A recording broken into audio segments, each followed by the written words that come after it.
Okay, guys, today we're going to talk about piecewise functions. We talked about evaluating them.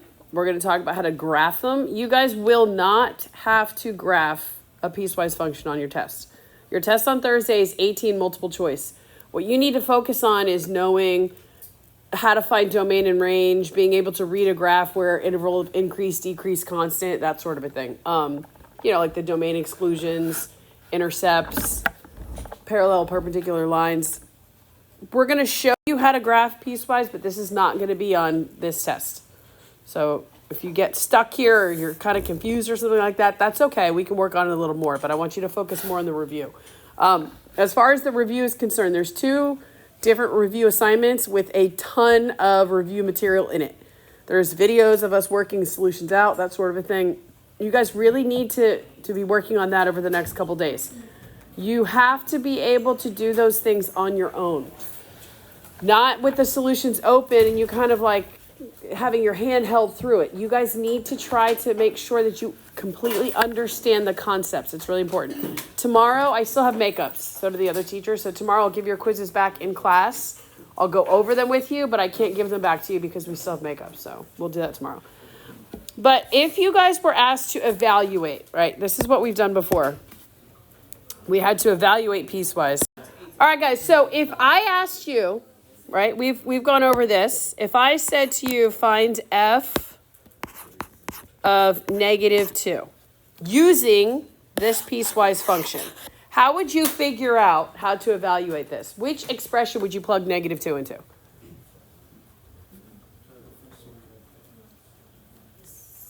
Why the second one? I agree. Because -2 is greater than -4, right? These are our parameters. You are going to graph both of these lines. How do I know they're both lines? Because it's slope and y-intercept. It's x to the first power. You're going to graph both of these lines, and all you're going to do is keep a piece of them. That's why it's called piecewise. They just want a piece of this graph and a piece of that graph. So I'm going to write, because remember, f of x is a fancy way of saying y, right? So we're going to say y equals -1/2 x minus 6.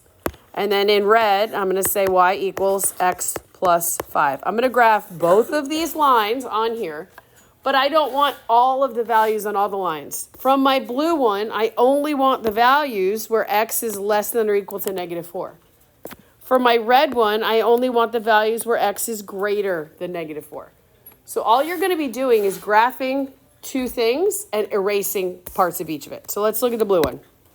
What is my y-intercept? And what is my slope? What's my slope? -1/2. And -6 is my intercept. So I'm going to go here to -6. I'm going to put a point. And then my slope is negative. So my line's going to be going downwards. So I'm going to go up 1 and over 2. Up 1 over 2. Up 1 over 2. And for ease, I'm going to connect this with a dotted line for right now. So you guys can see what we're doing here. All right, do you guys agree that that's what that line looks like? Now, what part do I want to keep? What part do I want to get rid of? That is where this comes in, our parameter. What does the parameter say here in yellow? I want all the values where? X is less than or equal to -4. So I'm going to draw a line right through where x is -4. Where are all the values on the x-axis less than or equal to -4? To the left of that yellow line or to the right of the yellow line? To the left, all this stuff over here. So I want to keep, that's the part of my line that I want to keep, and then I'm going to erase the other part. That's the part that I don't want. The part that you keep is based upon your parameter, what the inequality sign says. And then the last thing you have to look at is what kind of a dot should you have at that point. What kind of a dot should I have at the end of my line? Is it greater than or equal to, or is it just greater than? Or equal to, so it's a closed dot. So that's the piece of that line that you want. Now we're going to do the red one. What is the slope and what is the y-intercept? Okay, y-intercept is at 5 and your slope is 1. So I'm going to put a dot right here at 5. And it's 1/1. So something like this. And again, where is the parameter? God bless you. Where is that boundary line that I'm going to draw and say which part do I want to keep, which part do I want to get rid of? At -4. All right, so from this line, I want all the, God bless you, I want all the values that are greater than -4. So do I want the stuff that's on the right-hand side of the green line or the left-hand side? The right. And what kind of a dot am I going to have, open or closed? Open. So I'm going to put a big open dot here so I know it's open, and I want to keep all this stuff, and then I get rid of the other. And that, ladies and gents, is how we do a piecewise. I want a piece of this one and a piece of that one. It's more, really and truly, it's just a pain in the butt. It's not crazy hard. It's just a pain. But again, you are not going to have to graph these on your test on Thursday. We'll get to graphing and stuff in a few weeks, but right now I just want you to understand the concept of what a piecewise function is. All right, let's look at number 4. Number 4. Why do you think? Because there's a fraction. There's 3 different things that we have to graph, right? Are they all the same shape? No. What are the second and the third ones? They're parabolas. They're U's. X squared minus 1. What direction is that going? Up or down? It's facing upwards. And where does it move on the y-axis? Down 1. Good. What about this last one? It's flipped. Why is it flipped?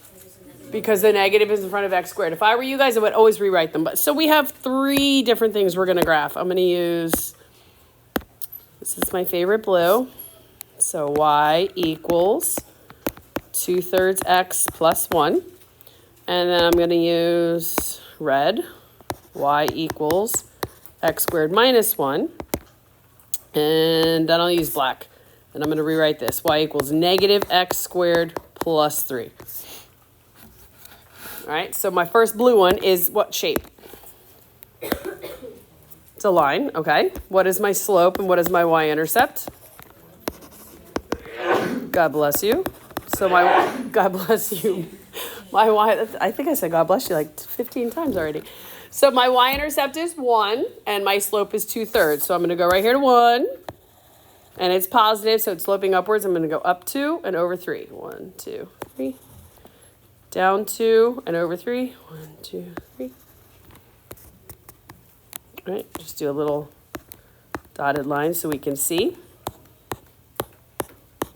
And then what is the vertical boundary line that I need to draw at where? At x is -1. So I'm going to go right here to x is -1. And where are all the values less than or equal to? To the left of that yellow line or to the right? To the left. And what kind of a dot do I have right there? It's closed. Why is it closed? Because it's or equal what? Or equal to. Good. Okay, so I want that piece. Good. All right, so look at my red. Now, I understand, guys, we talked yesterday about our transformations. And we also said that the transformations are not as accurate as actually finding the points. Since we're graphing, we're going to make a little chart real quick. Takes 2 seconds. I'm going to make a little XY. Now, the parameters that I'm looking at are right here between -1 and +1. So I'm going to start with -2. Just go a little on the outside. So -2, -1, 0, 1, and 2. Super simple math, guys. Plug in -2. What's -2 squared? -1 is, okay, -1 squared. 1 minus 1 is 0. 0 squared -1. Plug in 1. 1 squared is -1 is, and then 2. 2 squared is -1 is. They'll mirror each other. So I'm going to go ahead and plot my points at -2, 3. -1, 0, 0, -1, 1, 0, and 2, 3. All right, so we see our pretty little parabola. Guys, remember, if it's a parabola, it should have a little curve to it, so make sure it's curving a little bit. Now, where are the vertical boundary lines that I'm going to draw for this one? In between what? Yes, ma'am? Is this going to, like, any of this lesson going to be on this one? You have to maybe evaluate, like, plugging in a number, but not graphing, no. So where, guys? Where am I drawing my boundary lines? Where am I drawing my boundary lines? I want between -1 and +1. That's what your inequality says. So where are those values? Are they in between there? Are they on the outsides? Where are they? They're in between. So I want from here to here. And then what do I do with everything else? Yeah, erase it. Good. It's harder to do on explain everything, but that's okay. And now let's check our dots. Since, look, this can be a little confusing. Since -1 is already included here, that's why it's not included there. It's included on one part, not the other. That's why the dot's going to be closed. Don't try to open it once it's already closed. Do you see how on the blue, my blue graph, -1 is included, but on the red one it's not? So they're both in the same spot. A closed dot will always supersede an open one. Okay. So since it's closed for one portion of it, it just stays like that. It just, all that's saying is it is included on the blue graph, but it's not included on the red one. All right, and then the last one. Let's choose some values. What values would be a good idea to choose for this one? Think for a second. What values would be good to choose to plug in for x? Where's your boundary line going to be? God bless you. At 1.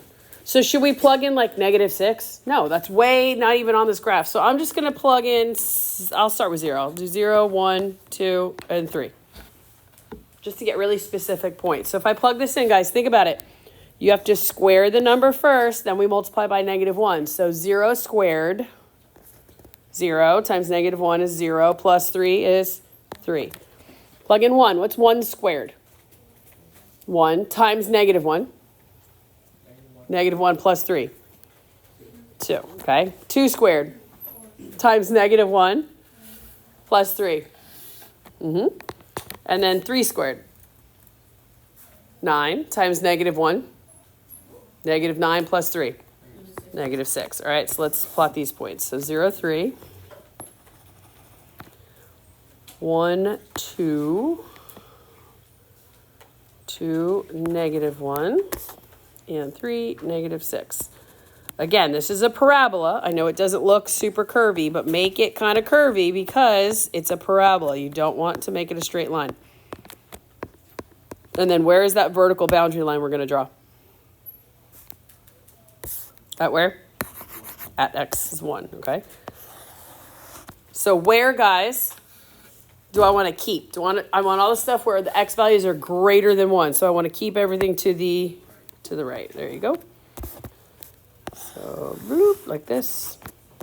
And then erase what we don't want.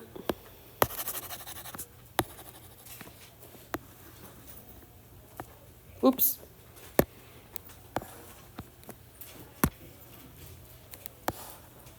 And then what kind of a dot do I have up there on my black graph?